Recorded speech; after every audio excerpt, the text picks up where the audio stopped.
महिलाएं आज हर क्षेत्र में आगे हैं, चाहे वो आर्थिक क्षेत्र हो, कंपनी हो, बिजनेस हो, सीमा सुरक्षा हो, हवाई उड़ान हो, हर जगह हम महिलाओं ने अपनी सशक्त भूमिका दर्ज की है। कि कहीं न कहीं महिलाओं को जो स्थान मिलना चाहिए, जिस आंकड़े से सम्मान मिलना चाहिए, वो नहीं मिल पा रहा है। अगर एक पुरुष रात के 11 बजे काम से लौट कर आता है तो उस पर समाज सवाल नहीं उठाता, उस पर परिवार वाले सवाल नहीं उठाते, लेकिन उसी काम को करके अगर महिला 11 बजे रात में आती है तो वो समाज के निशाने पर आ जाती है। वर्तमान सरकार की अगर बात करें तो वर्तमान सरकार दिखावे की सरकार है, मीडिया की सरकार है, प्रचार की सरकार है।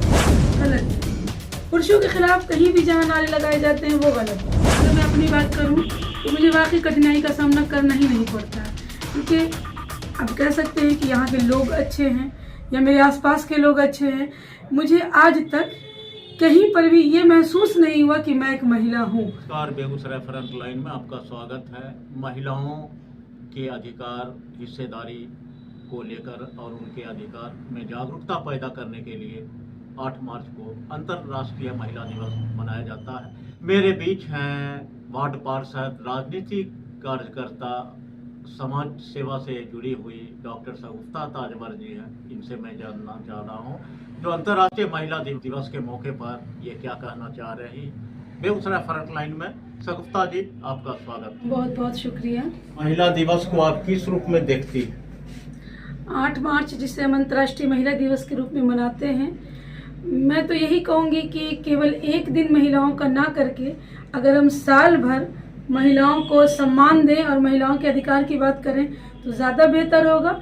लेकिन जब यूएनओ ने 8 मार्च को अंतर्राष्ट्रीय महिला दिवस घोषित कर दिया है तो हम लोग स्थिति को महिलाओं को सम्मानित करने में, अलग अलग क्षेत्रों में जो महिलाएं काम कर रही हैं उन्हें प्रोत्साहित करने में एक दिन ही सही लेकिन उनके लिए समर्पित दिन के रूप में देखते हैं। आज महिलाएं हर क्षेत्र में आगे हैं, फिर महिला दिवस मनाने का क्या औचित्य है?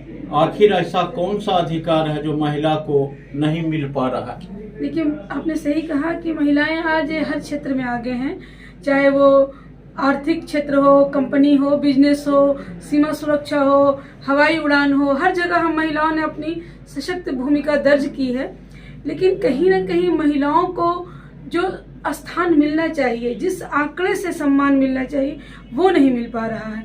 हमारी भागीदारी, हम आधी आबादी हैं तो हमारी भागीदारी आधी सुनिश्चित होनी चाहिए। जैसे आपने कहा जो महिलाओं को सम्मान मिलना चाहिए वो मिल, कौन सा ऐसा सम्मान है जो महिला को अब तक नहीं मिल पा रहा? हम आर्थिक रूप से तो मजबूत हो गए, हम आर्थिक रूप से सबल हो गए, लेकिन सामाजिक तौर पर आज भी महिलाओं को उपहास का विषय बना दिया जाता है। आप जितने जोक पढ़िए, चुटकुले पढ़िए, महिलाओं पर आधारित करके लिखे जाते हैं। अगर महिलाएं कोई कदम उठाती हैं तो उसकी आलोचना बहुत तेजी से होने लगती है, पुरुषों की आलोचना उनकी अपेक्षा कम होती है। तो आज ज़रूरत है महिलाओं को भावनात्मक रूप से उनको प्रोत्साहित करने की, उनको सम्मान देने की, क्योंकि हम आत्मनिर्भर तो हो गए लेकिन समाज में कहीं न कहीं आज भी भावनात्मक रूप से हमें वो स्थान नहीं मिल पाया है जो समाज में मिलना चाहिए। समाज वो अब तक नहीं मिल पा रहा है ना, क्योंकि जैसे महिलाओं को टीका टिप्पणी करना। हाँ, अगर एक पुरुष रात के 11 बजे काम से लौट कर आता है तो उस पर समाज सवाल नहीं उठाता, उस पर परिवार वाले सवाल नहीं उठाते हैं, लेकिन उसी काम को करके अगर महिला 11 बजे रात में आती है तो वो समाज के निशाने पर आ जाती है। इस मानसिकता को तोड़ने की जरूरत आज है। वर्तमान सरकार महिलाओं के लिए कितना बेहतर काम कर रही, आपसे उनको और क्या अपेक्षा है? वर्तमान सरकार की अगर बात करें तो वर्तमान सरकार दिखावे की सरकार है, मीडिया की सरकार है, प्रचार की सरकार है। वो बड़े बड़े दावे करती है, बड़े बड़े मतलब कह सकते हैं पोस्टर और बैनर और टीवी के ऐड तो भरे हुए हैं कि हमने महिला सशक्तिकरण के लिए ये कर दिया, वो कर दिया, महिलाएं सशक्त हो गई हैं, आत्मनिर्भर हो गई हैं। लेकिन अगर ज़मीन पर उतर कर देखिए, हम लोग ज़मीन पर काम करने वाले लोग हैं। सामाजिक और राजनीतिक रूप से उस तबके से जुड़ते हैं जो तबका शायद उनके सर्वे में नहीं आता है जो हमसे जुड़ा होता है, क्योंकि वो ऊपर के 10 लोगों को देखकर आंकड़ा बनाते हैं और हम उन 90 लोगों के पास जाते हैं जिनका आंकड़ा सरकार के पास नहीं है। तो वो आज भी सशक्त नहीं है, उनके तक योजनाएं नहीं पहुंचती हैं, उन तक कोई भी महिला सशक्तिकरण दिखाई नहीं देता है। आपने हाल ही के दिनों में देखा था कि हम लोगों ने देखा कि महिला रसोइया जो हैं, जो स्कूल में मध्याह्न भोजन बनाती हैं, उनको मिलता है 1650 रुपया। क्या वो महिला योजना का लाभ मिला उन्हें? सशक्त हुई महिला? एक महिला से आप 55-60 रुपया दे के प्रतिदिन काम करवा रहे हैं, उसका शोषण या दोहन नहीं हो रहा। सरकार तो बड़े बड़े दावा कर रही है। ये चीज है ना, दावों को जमीन पर उतर कर देखना पड़ता है। हम लोग जमीन पर ग्रास रूट पर देखते हैं, हमारे महिलाएं आज भी काम के अभाव में खाली बैठी हुई हैं, आज भी उन्हें परिवार में प्रताड़ना झेलना पड़ रहा है, आज भी वो घरेलू हिंसा का शिकार हो रही हैं। तो सरकार कानून बना देने से काम नहीं होता, उसको इम्प्लीमेंट करना होता है, और इम्प्लीमेंट करने के लिए बड़े बड़े होर्डिंग की जरूरत नहीं होती है, जागरूकता की जरूरत होती है, वो नहीं है आज भी। महिलाएं घर और दफ्तर दोनों काम देखती है, उनके काम के बोझ को कैसे कम किया जा सकता है? बिल्कुल, जब एक महिला कामकाजी वर्किंग वुमेन होती है तो उस पर दायित्व डबल हो जाता है, परिवार का दायित्व भी होता है और जिस काम से वो जुड़ी है उसका भी दायित्व आ जाता है। तो यहाँ सबसे पहला जो आप कह सकते हैं कि वो कॉपरेशन उनको उनके परिवार से मिलना चाहिए, वो मानसिकता टूटनी चाहिए कि घर का काम केवल महिलाएं ही करेंगी। अगर वो आपके साथ कदम से कदम मिलाकर आर्थिक रूप से मजबूती दे रही है तो परिवार में भी परिवार के लोगों को चाहिए कि काम में उसका हाथ बटाएं, उसके छोटे मोटे कामों को करके कहीं ना कहीं उसके जो भार है उसको कम करने की कोशिश करें। और घरेलू काम में जिस तरह से महिला बाहर निकल कर काम करती है तो पुरुषों को भी चाहिए कि वो घरेलू काम में उनके साथ दें। आपके विचार से कौन सा ऐसा क्षेत्र है जहां महिलाओं का सही प्रतिनिधित्व नहीं हो पा रहा? महिलाओं का सही प्रतिनिधित्व नहीं हो पा रहा रोजगार के क्षेत्र में, महिलाओं का सही प्रतिनिधित्व नहीं हो पा रहा है, उनके घरेलू हिंसा के मामले नहीं कम हो रहे हैं। और दूसरी चीज़ जो है कि जिस तरह से महिलाओं को आज टारगेट किया जाता है किसी भी मुद्दे पर, उनके पहनावा को लेकर, उनके रहन सहन को लेकर, उनके काम के तरीके को लेकर, वो बदलाव की ज़रूरत है।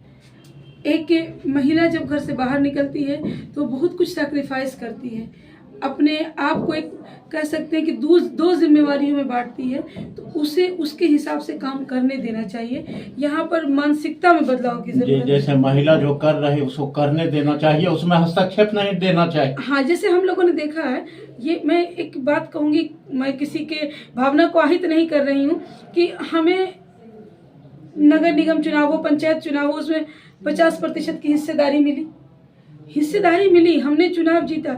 तो केवल वैसी महिलाओं को आप मत लाइए मैदान में जो मुखौटा बनकर रह जाए। आप अगर उनको चुनाव लड़वाते हैं, उनको मुखिया बनवाते हैं, सरपंच बनवाते हैं, पार्षद बनवाते हैं, कुछ भी बनवाते हैं, जिस पद पर वो जाती हैं उनको डिसीजन मेकर बनने दीजिए, उन्हें काम करने दीजिए। आप केवल उनको सिग्नेचर के लिए यूज़ मत कीजिए, वो रबर स्टंप नहीं है, उनके अंदर भी आपकी तरह दिमाग है, सोचने समझने की क्षमता है, उनके अंदर भी आपकी तरह शरीर है कि वो उस शारीरिक क्षमता का प्रयोग कर सकती है, मानसिक क्षमता का प्रयोग कर सकती है। उनको अपना काम खुद करने दीजिए। महिलाओं को जो खुली आज़ादी मिली, हाँ। इसका समाज पर क्या प्रभाव पड़ा? देखिए, किसी भी चीज़ का दो पहलू होता है, मेरिट और डिमेरिट साथ चलती है। समाज पर अगर आप अच्छे तौर तरीके से देखें तो बहुत अच्छा प्रभाव पड़ा, महिलाएं आत्मनिर्भर हुई हैं अपने परिवार, अगर उनके घर के हस्बैंड हैं, बेटे हैं, भाई हैं, बाहर काम कर रहे हैं तो आज वो आत्मनिर्भर होकर अपने परिवार को संभाल रही हैं। लेकिन इक्का दुक्का केसेस ऐसे भी आए हैं जहां हम लोगों ने देखा कि आज़ादी का गलत फ़ायदा भी उठाया गया। तो अपवादित केस को अगर छोड़ दीजिए, वैसे पुरुषों में भी होता है, कुछ पुरुष भी होते हैं जो कामयाबी मिलने पर अपना एक अलग रंग दिखा देते हैं, तो उसको छोड़ दीजिए। लेकिन हाँ, महिलाओं ने आत्मनिर्भरता के साथ परिवार को सही दिशा देने का काम किया है, क्योंकि एक महिला ही होती है जिसके गोद में आने वाली जनरेशन पलती है और एक नए समाज का निर्माण होता है। क्या महिला दिवस पुरुषों के विरोध में है? क्योंकि ऐसे दिनों में पुरुषों के खिलाफ नारे लगाए जाते हैं। गलत है, पुरुषों के खिलाफ कहीं भी जहाँ नारे लगाए जाते हैं वो गलत है। हम पुरुषों का विरोध क्यों करें? प्राकृतिक ने दो अलग अलग, जिसको कह सकते हैं कि मैस्कुलिन फेमिनिन लिंग जेंडर के लोगों को पैदा किया। जब तक ये दोनों साथ नहीं होते हैं हम अगली जनरेशन की कल्पना भी नहीं कर सकते हैं। अगर आज हम बाहर निकल कर काम कर रहे हैं, हमने शिक्षा ग्रहण किया, तो कहीं ना कहीं हमारे परिवार के पुरुषों का समर्थन था, सपोर्ट था, तब ये संभव हुआ। पिता के रूप में हो, भाई के रूप में हो, पति के रूप में हो, पुत्र के रूप में हो, तो पुरुषों का विरोध करना कहीं से भी उचित नहीं है। हाँ, महिलाओं को सम्मान, महिला को सम्मान दें, पुरुष भी महिला को सम्मान दें। और घर पर आपके पुरुष हैं तो महिलाओं को भी चाहिए कि अगर आप कामयाब हो गए तो अपने पुरुषों के साथ दुर्व्यवहार नहीं करें, उनका सम्मान करें, क्योंकि आप दोनों गाड़ी के दो पहिए हैं और जब तक दोनों पहिया सही नहीं है गाड़ी आपकी चल नहीं सकती है। महिलाएं वर्किंग क्षेत्र में है, उसको देखकर अन्य महिलाएं प्रभावित हो रही है और आगे बढ़ने की कोशिश कर रही, इस पर आप क्या कहें? बिल्कुल, मैंने कई बार देखा है कि जब हमारे आसपास से कोई बच्ची अच्छा करती है, किसी बच्ची ने मेडिकल निकाला, तो उसके पड़ोस में, उसके जानने वाले लोगों में एक लालसा होती है कि हम भी अच्छा करें, मेरा भी ये नाम होगा। तो आप बेहतर कीजिए, किसी भी फील्ड में आप जहाँ कर रही हैं वहाँ बेहतर कीजिए, क्योंकि आप किसी की आइडियल हो सकती हैं। हो सकता है कि आपसे प्रेरणा लेकर कुछ और लड़कियाँ आगे बढ़ें, कुछ और महिलाएं आगे बढ़ें और वो अपना भविष्य सुधारें, संवारें, क्योंकि शिक्षा सबका अधिकार है। शिक्षा के बारे में भीमराव अम्बेडकर ने भी कहा था कि शिक्षा वो शेरनी का दूध है जो पिएगा वही दहाड़ेगा। तो शिक्षा केवल पुरुषों की जागीर नहीं, शिक्षा महिला पुरुष सबका अधिकार है और सबको मिलनी चाहिए। आधी आबादी महिलाओं की है, फिर महिला और पुरुष में विभेद क्यों? बिल्कुल, महिला और पुरुष दोनों एक जैसे हैं, दोनों एक दूसरे के कह सकते हैं कि साथ चलने के लिए बनाए गए हैं, उनके बीच बिल्कुल विभेद नहीं होना चाहिए। माँ बाप के जो संतान होते हैं, लड़का हो या लड़की हो, दोनों को एक सी शिक्षा, समान अवसर, समान उनके साथ व्यवहार करना चाहिए, क्योंकि दोनों ही आपके अपने संतान हैं। और जब वो पति पत्नी दो होते हैं तो पति और पत्नी दोनों का दायित्व भी बराबर होता है। जब हम एक जगह काम करते हैं, सहकर्मी होते हैं, तो हमारे साथ काम करने वाले जो सहकर्मी, चाहे वो कोई भी हो, वो एक होते हैं। तो दोनों का दायित्व एक होता है, काम एक होता है, जिम्मेवारियां एक होती है, तो उनके साथ अंतर नहीं करना चाहिए। आप पार्षद हैं, राजनीति समाज सेवा से भी जुड़े हैं, तो आप फील्ड में निकलती हैं तो आपको कहाँ कठिनाई का सामना ज्यादा देखना पड़ता है?